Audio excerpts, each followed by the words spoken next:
There's a moment, quiet, almost unremarkable on the surface, when a man who has spent his whole life trying to be good finally notices something he was never meant to see.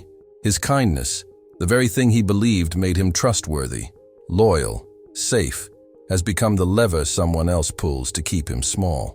And the first unconscious mistake most empaths make is assuming that the more they care, the safer the relationship becomes. In reality, the more they overextend, the more leverage they hand over. If you've ever found yourself sitting alone after an argument you didn't start, rehearsing the ways you might have prevented it, you know the sensation. A tightness in the chest, a subtle detachment from your own breath, the silent review of everything you did wrong, even when you know, deep in the body, that the math doesn't add up. A man once wrote in a Reddit forum that he apologized after his partner screamed at him for 30 minutes because she said she only screamed because she cared. He believed it, not because it made sense, but because the alternative was admitting he had lost himself somewhere along the way. This is the emotional shock, realizing that your goodness isn't being appreciated, it's being weaponized, realizing that what you thought was compassion has slowly thinned into self-erasure, realizing that generosity, when unprotected, becomes a silent invitation for others to take more than you intended to give. Every empath knows this truth long before they speak it aloud. Compassion without boundaries isn't compassion. It's self-abandonment wearing noble clothes. And yet, naming that out loud feels like betrayal. Betrayal of who you've been. Betrayal of who you were taught to be. Betrayal of the childhood version of you who believed that if he could just be good enough, calm enough, steady enough, he could prevent the storms around him. For many men, this pattern begins in the small, unnoticed fractures of early life. A father whose approval came only when you performed flawlessly. A mother whose moods you learned to soothe before you ever understood your own. Put these wounds together, and a young boy becomes an expert at disappearing himself. Perfectionism from one side, over-responsibility from the other. The recipe for an adult who believes that love must be earned through endurance, and the body learns this long before the mind does. A clinician once explained that in trauma-bonded dynamics, oxytocin and cortisol begin to pair in the nervous system in ways they were never designed to. Stress rises during conflict, then bonding hormones surge in the reconciliation that follows. Relief feels like affection. Returning to the person who hurt you feels like safety. The more chaotic the cycle becomes, the deeper the attachment feels. Not because the relationship is healthy, but because the nervous system is confusing intensity with intimacy. There is another layer here, an archetypal one. In Jungian language, the empath often begins as the caregiver, attuned, soothing, dependable. But when the caregiver forgets his own limits, he becomes the wounded healer, someone who tries to save others in ways that slowly harm him. Not dramatically, not all at once, just small cuts over time, each one justified as empathy, until the line between compassion and self-erasure vanishes. If you're listening to this and something in your body feels heavier rather than lighter, that's not a mistake. It's recognition. This is the moment the psyche begins to whisper, "I've known this for a long time. I've just never had the language for it." And if you pause here, you may feel two truths rising at once. The truth that something in your relational world has taken more from you than it gave. And the truth that you've played a role in that pattern, not because you're weak, but because you were conditioned to believe that being needed was safer than being yourself. Here is a reframe to sit with in these opening minutes. Peace is not boring. Peace is your nervous system remembering safety. As we move through this video, you may notice certain sentences settling into places you've avoided touching. That's part of the work. Not to accuse, not to dramatize, but to peel back the layers of a story that stopped serving you long ago. If you want an early micro-practice, you might simply notice what your breath does when you hear the words self-abandonment. Does it shorten? Does it pause? Does the body brace as if you're about to be blamed? You're not. This is not a story about fault. It's a story about patterns that once protected you and now quietly cage you. Before we move forward, hold this single question in the background. When did my kindness stop feeling like a gift and start feeling like a debt? Stay with me. Midway through this video, I'll reveal the one pattern men consistently miss, the one that explains why walking away from a cycle like this feels less like leaving a relationship and more like losing a piece of your soul. There is a quiet truth most empaths hesitate to name. What the world praises as sensitivity often began as vigilance. Not intuition, not compassion, vigilance. And one of the earliest illusions many men carry into adulthood is the belief that their ability to sense and soothe others was a natural gift. For many, it was a shield. If you grew up in a home where someone's anger could shift the atmosphere in an instant, your body learned to read emotional currents the way sailors read the sea. You learned to anticipate storms before they broke. One man on a forum described it with an honesty that many relate to. The only way to stop my father's storms was to anticipate them. He wasn't being empathetic, he was protecting himself. Hyper-attunement became the first language his nervous system spoke. As adults, this hyper-attunement can masquerade as compassion. People tell you that you're understanding, patient, perceptive, and you are. But beneath that lies a deeper function. You are always tracking the emotional weather, hoping that if you catch the shift early enough, you can prevent the rupture. What others experience as kindness is, for you, a lifelong habit of avoiding harm. Here is a reframing line to hold lightly. Some forms of empathy are not born from openness, but from alarm. Not from a full heart, but from a vigilant one. And that distinction, once felt, begins to change everything. Jung offered a language for this dynamic that still resonates today. He called it the persona, the social mask we develop to survive in our families, our cultures, our earliest relationships. For many empaths, that mask becomes the good one, the one who absorbs tension, the one who forgives quickly, the one who explains instead of reacts. Over time, this mask grows so polished, so reliable, that it becomes difficult to distinguish from the self beneath it. But everything that doesn't fit the persona, fatigue, resentment, frustration, anger, gets relegated to the shadow. Not a dark, dangerous place. More like a storage room for emotions that were never safe to express. Many men carry this without realizing it. They feel the pressure of being endlessly patient, endlessly forgiving, endlessly composed, and never imagine that these traits were shaped by necessity rather than nature. This sets up the first destabilizing truth in this chapter. Choosing yourself, even in small ways, often feels like a moral failure before it ever feels like liberation. If your identity has been built on keeping the peace, then asserting a boundary can feel like breaking the world. Not because the boundary is wrong, but because it threatens the persona that kept you safe for decades. Imagine a moment when you hesitate before expressing a simple preference. You check the other person's mood first. You adjust your tone. You soften your truth. This habit is so automatic that it barely registers as a choice. But in psychological terms, this is the fawn response, the instinct to placate in order to maintain connection. The body keeps score through the smallest cues, a quiet tightening in the throat, shoulders curving inward, breath shortening whenever disagreement approaches. Your nervous system is remembering what it once cost to speak freely.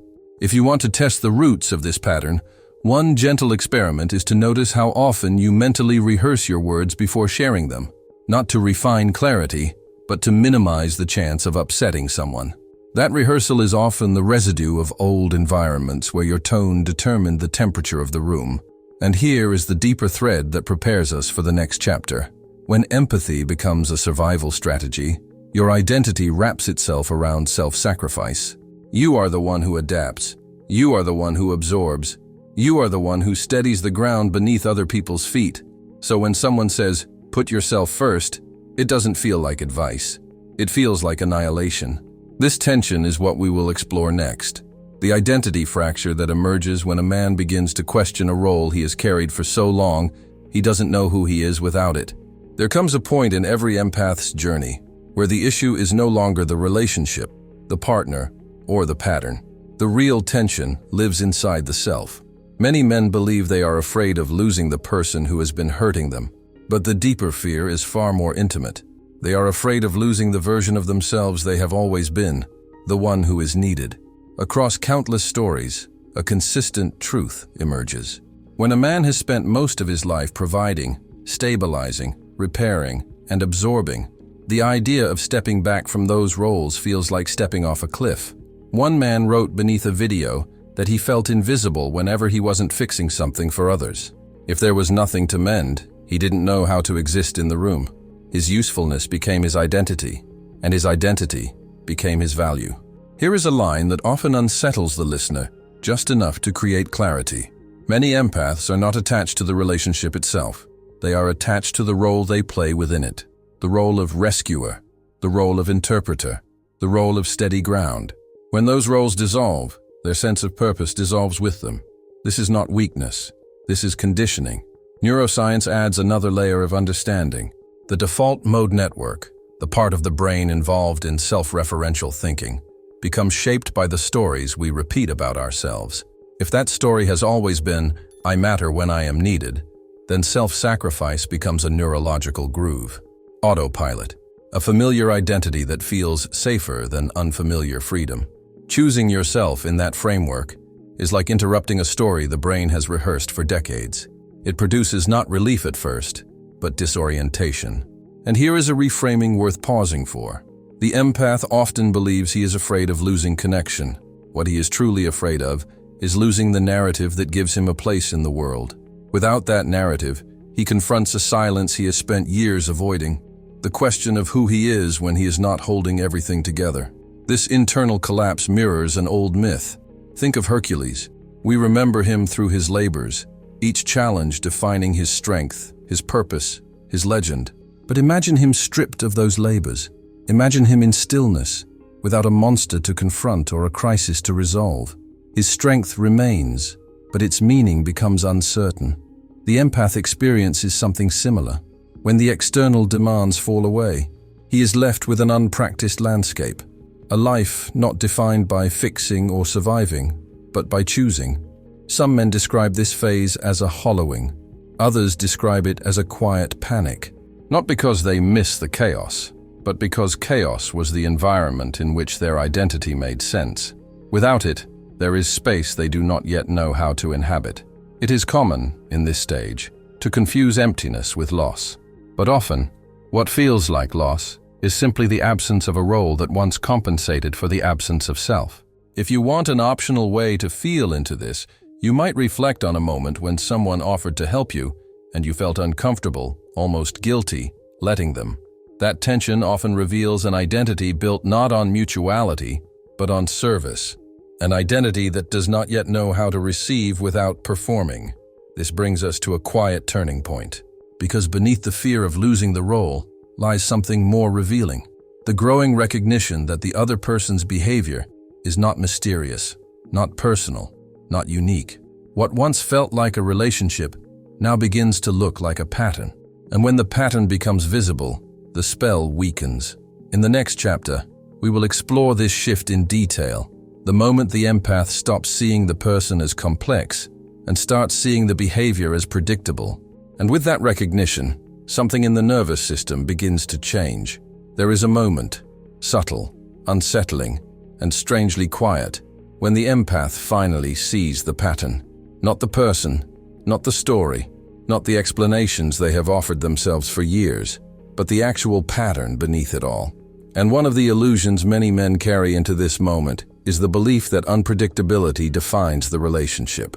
Yet what appears unpredictable on the surface is often a repeating cycle, rehearsed with different emotions but the same structure. It usually begins during an argument or a familiar tension.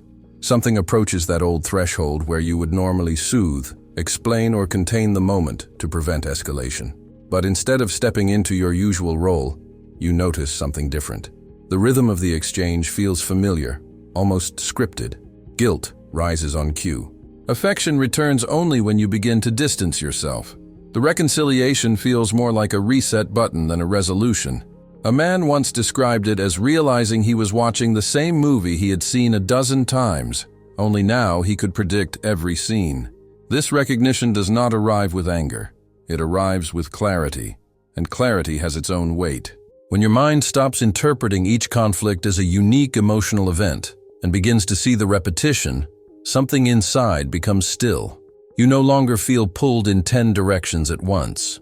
You see the cycle for what it is, a loop that has been running long enough for your nervous system to memorize it. Neuroscience offers a useful metaphor here. The brain relies heavily on prediction. When your expectations about someone repeatedly collide with their actual behavior, a mechanism called prediction error activates. It is the moment when the mind says, "This does not match what I believed." In trauma-bonded relationships, this moment matters. You keep expecting a different response, a different outcome, a different turning point. But when the same dynamic unfolds again, the prediction error accumulates. The dopamine you once associated with reconciliation fades, and the illusion of "this time will be different" begins to dissolve. Here is a reframing line to sit with.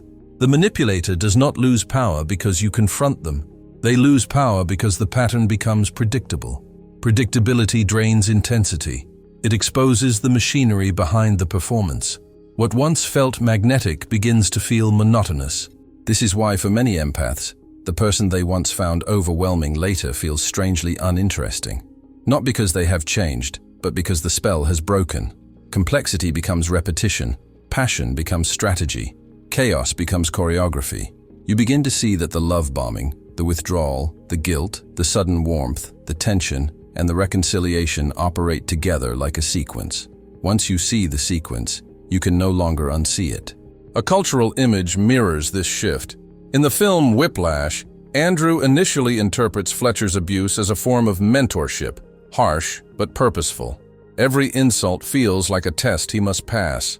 But once Andrew recognizes that Fletcher's behavior follows a self-serving loop, not a path to excellence, something turns inside him. The authority dissolves. The spell breaks. What once felt like destiny becomes manipulation. Many empaths experience a similar inner turn. Not dramatic, not explosive, but decisive. The loyalty they once felt in their body begins to loosen. The nervous system, which had been bracing and chasing for so long, suddenly becomes observant instead of reactive. This shift can be disorienting. It changes the emotional gravity of the relationship. And this leads us toward a deeper psychological truth. Seeing the playbook does not free the empath by itself. It creates the space in which a more vulnerable revelation can rise. The realization that the bond was never sustained purely by empathy or loyalty. It was also sustained by a quieter hunger, the longing to be chosen in a way that heals something old. In the next chapter, we will move into this hidden terrain where the empath begins to see the need beneath the attachment and the longing beneath the endurance. There is a point in this journey where the empath begins to notice something even more intimate than the manipulator's pattern. He begins to notice his own, and one of the illusions that often dissolves here is the belief that he stayed because he was simply loyal or compassionate. The truth is more complex. He stayed in part because the relationship touched a wound he had never named. Many empaths discover that they are not drawn to kindness as much as they imagined. They are drawn to familiarity, to emotional landscapes that echo the unpredictability of early life. If a parent's affection was inconsistent, if approval had to be earned, if love arrived in bursts rather than steady presence, the nervous system begins to associate tension with connection. Years later, this same tension feels like home, not comfortable, but known. This is why a partner who mirrors the tone of an old internal critic can feel strangely magnetic. Not because the treatment is nourishing, but because it resonates with the oldest emotional blueprint in the body. It awakens a private vow formed long ago. Maybe this time I can win the love I could never fully secure in childhood. This is not a conscious choice. It is a repetition of longing. Here is a reframing line to hold with care. The empath's vulnerability is not that he feels too much, but that he has been seeking significance in the very place where he keeps losing himself. The longing to be chosen becomes so central that he overlooks the cost of that choice. Psychology describes 3 core human needs: autonomy, competence, and relatedness. For many empaths, autonomy, the freedom to have a self, quietly slides to the bottom of the list. They give up preferences to avoid conflict. They give up rest to appear dependable. They give up emotional space to maintain harmony. At first, it feels like devotion. Over time, it becomes depletion. The desire to be significant overrides the need to be whole. Here is where the story becomes even more nuanced. The empath often imagines he is trapped by empathy, but what truly keeps him in place is the hunger for validation, a hunger that some partners intuitively sense. They offer praise in small, intermittent doses. They create just enough warmth to keep hope alive, just enough disappointment to keep the chase alive. The empath interprets this as depth, as passion, as emotional complexity. But it is often a cycle designed to feed a longing he has carried since childhood. One man, speaking with a clinician, described staying with a volatile partner not because the relationship was stable, but because she occasionally made him feel chosen in a way his mother never had. The moment he spoke those words, he saw the actual bond, not between two adults, but between his younger self and an old, unhealed ache. Once that clarity emerged, the emotional landscape shifted. He realized he had been chasing a feeling, not a person. If you want a gentle way to feel into this, you might reflect on moments when someone's approval made you feel disproportionately relieved, as if a part of you had finally been recognized. Often, that relief signals an old hunger rather than present-day connection. This hunger, this longing to be chosen, creates the perfect setup for a powerful reversal. Once the empath realizes that no amount of external validation can repair the original wound, a new truth begins to surface. The only way out of the cycle is not to be chosen by another, but to reclaim the right to choose oneself. In the next chapter, we will move into this turning point, where self-respect no longer whispers but begins to shape the decisions the empath once believed he could never make. There is a point in every empath's journey where the landscape shifts, not because of a dramatic confrontation, but because of a subtle internal alignment. Up until now, most of the choices have been shaped by fear. Fear of disappointing someone, fear of conflict, fear of losing connection, fear of becoming the person they once vowed never to resemble. But suddenly, without fanfare, another force begins to rise. Self-respect, long exiled to the background, steps forward. One of the illusions that dissolves at this stage is the belief that endurance is proof of loyalty. For years, many empaths equate their tolerance with virtue. If they can hold more, absorb more, forgive more, they believe it means they are loving well. But eventually, something quiet breaks through. The recognition that they have been participating in their own depletion, not out of weakness, but out of a story they never had the chance to question. This is the moment when the shadow, the parts of the self that were repressed to maintain harmony, begins to surface, not with rage, but with truth. A truth that says, what I have been calling patience has been costing me parts of myself. It is not a self-attack. It is a clearing of fog. A man once described this phase as realizing he had been trying to earn respect from someone who did not know how to offer it, and in the process, he had stopped offering it to himself. Neuroscience provides a lens for this shift. When the prefrontal cortex, the part of the brain responsible for reflection and long-term thinking, begins to override the limbic system's urgency, the empath gains access to a new kind of choice. Instead of responding to emotional spikes with immediate appeasement, he begins to create space. The nervous system, once conditioned to react instantly, hesitates just long enough for clarity to enter. It is the difference between reflex and discernment. Here is a reframing line to let settle. Power rarely returns in a dramatic explosion. It returns in the simple ability to pause. That pause is the birth of autonomy. That pause is the hinge on which the identity begins to turn. And so, instead of grand declarations, a quieter transformation begins. The empath no longer rushes to justify his feelings. His explanations grow shorter. His breathing steadies during conversations that once felt threatening. He stops forecasting the emotional weather on behalf of others. He no longer treats every shift in tone as an emergency. These small, often unnoticed adjustments change the entire dynamic. For the one who relied on the empath's complicity, this change can feel destabilizing. Not because the empath has become cold, but because the old emotional hooks no longer land. The guilt that once worked now falls flat. The tension that once triggered over-explaining now elicits stillness. The manipulator finds themselves pulling on strings that no longer move anything. To the empath, this inner shift feels like a return, not to who they were before the relationship, but to who they might have been had they never learned to abandon themselves. There is no triumphalism here, just a deepening sense of alignment. Something inside says, often quietly, I can no longer betray myself to keep this connection alive. It is not a threat, it is a fact. If you want an optional way to feel into this phase, you might recall a recent moment when you chose silence instead of justification, or when you let a misunderstanding remain without rushing to fix it. Those moments are not avoidance. They are early expressions of self-respect.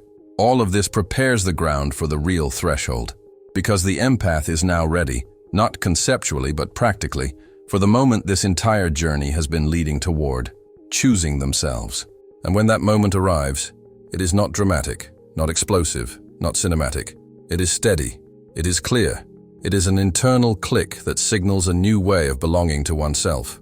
In the final chapter, we will step into that moment and explore what it means when the empath finally chooses themselves, fully, quietly, and without apology. There is a moment, so quiet that no one else notices it, when the empath chooses themselves for the first time, not out of rebellion, not out of anger, not out of exhaustion, but out of clarity. It does not feel like triumph. It feels like a precise internal click, as if the psyche has been waiting years for the body to catch up. Up until this point, most decisions were shaped by old survival scripts. Keep the peace, hold the tension, stabilize the room, protect the connection at any cost. But suddenly, with no dramatic announcement, those scripts loosen. The instinct to explain softens. The impulse to repair fades. The reflex to anticipate someone else's reaction dissolves. In its place emerges a quiet truth. I can no longer betray myself in order to remain chosen. The shift is unmistakable when it arrives. There is no spike of adrenaline, no collapse of nerves. Instead, there is spaciousness, a kind of inner silence that feels like the first honest breath taken in years. What once felt like a threatening emptiness now feels like possibility. You begin to sense that your internal landscape is not a void, but a home you are finally returning to. Here is a reframing line that often lands deeply. Choosing yourself is not the rejection of others. It is the end of emotional self-extraction. For so long, the empath has mined his own energy, his time, his peace, and his body in an effort to maintain connection. But connection maintained through self-sacrifice is not intimacy. It is survival, dressed as devotion. When the extraction ends, something remarkable happens. Not only do you feel different, but the world around you reorganizes. Integration becomes the next quiet phase. You begin to recognize that your empathy was never the problem. The collapse came from the absence of boundaries around it. With boundaries, your sensitivity becomes strength rather than burden. You can feel deeply without being consumed. You can understand others without disappearing into their needs. Compassion remains, but martyrdom dissolves. The gift stays intact, but the cost no longer requires your selfhood. To understand this shift symbolically, imagine Odysseus tying himself to the mast as his ship nears the sirens. He does not silence the world or deny its dangers. He does not flee the song. He anchors himself so he does not betray who he is while facing what calls to him. Self-loyalty becomes the mast. Boundaries become the rope. The world is still there, but the self is no longer surrendered to it. If you want an optional way to feel this integration, you might recall a moment when you recently felt a sense of inner steadiness. Nothing dramatic, just a quiet certainty that you did not have to overextend. That sensation is the beginning of a new pattern, compassion without collapse. And as this chapter closes, one final invitation rises.